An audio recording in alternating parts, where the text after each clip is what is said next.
ladies in the story. Because when you read this passage in Luke chapter 1, verse number 39 to 45, you see these two ladies, Elizabeth, and then you see Mary, and they represent two different generations. And that is where I want to dwell with my message. They represent two different generations, and these two different generations, they all have a dilemma that they are fighting with, which it takes divine intervention. That was the reason why when the Spirit of God came upon Elizabeth, when she was speaking, she declared that blessed is she who have believed that what the Lord has said to her will be accomplished.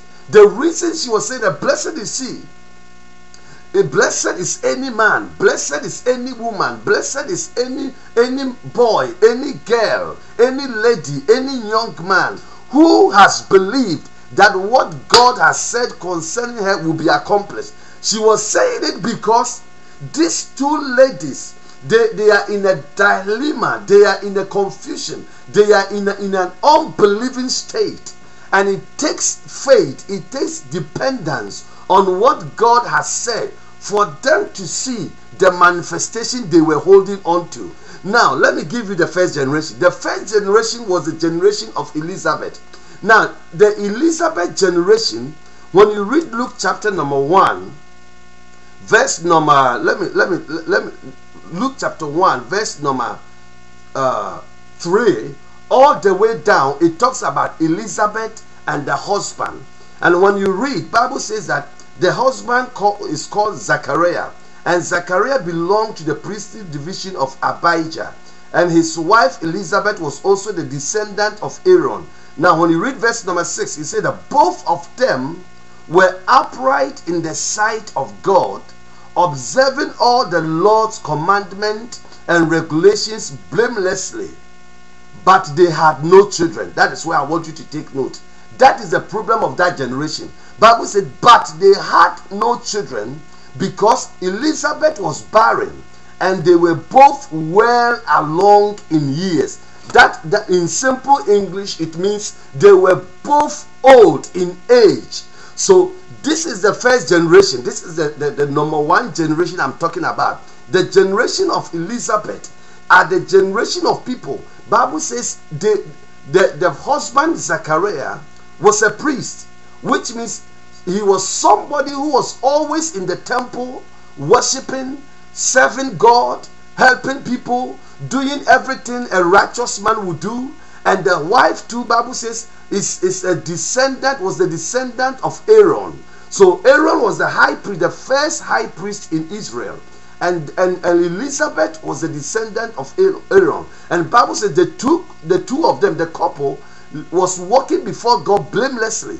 They were obeying every commandment of the Lord, and they were doing everything a child of God or a true Israelite would do. They lived right. They obeyed the commandment. They were paying their tithes regularly. They were giving offerings. They were giving alms. They were going to the synagogue every Sabbath day. They offer sacrifices. They go to every meeting. Everything they have to do as righteous people, they were doing it. Because Bible, by the Holy Spirit inspired Luke when Luke was writing to write it that they walked blamelessly before God. So if the Spirit of God says this lady and the husband were blameless, it means they were blameless. And that was the generation. They were the practicing believers. They were people who were paying tithe. They were people who were going to church. They were people who were serving God all right. So everybody was expecting that at least with these people, from the way they are serving God, then nothing should be a bother or a problem for them. But Bible says, in all they are serving God and in all they are being faithful, Bible says that but they had no child. And Elizabeth was declared to be barren. How sad would this be? People who have been serving God, committed to the things of God, and God bore them witness that they were blameless. They were obeying every commandment of the Lord. Yet Bible says that they had no child. I don't know. Maybe you are like that generation. You are the generation who has the experience. Now, you've walked right. You pay your tithe. You do everything a child of God has to do. And you are believing God for some miracles, but nothing shows up. So sometimes you get confused. Sometimes you don't know if God is for you or is against you. And listen, they were married. And they were not married when they were old. They married when they were young. Which means they started to look for child when they were young. And they did everything. They were legally married couples who knew what to do to get children. And they did everything they knew to do to get children. Nothing showed forth.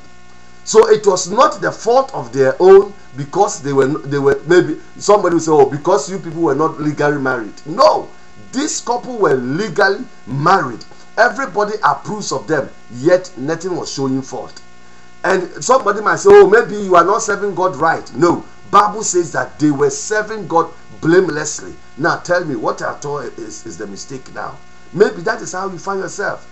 You are serving God all right. You are doing everything a child of God ought to do. You know you are born again. You are spirit filled. You are Holy Ghost filled. You fast sometimes. Sometimes you do 3 days drive, 4 days drive, 7 days drive. You've done everything any serious Christian would do to get blessed. You don't see any blessing.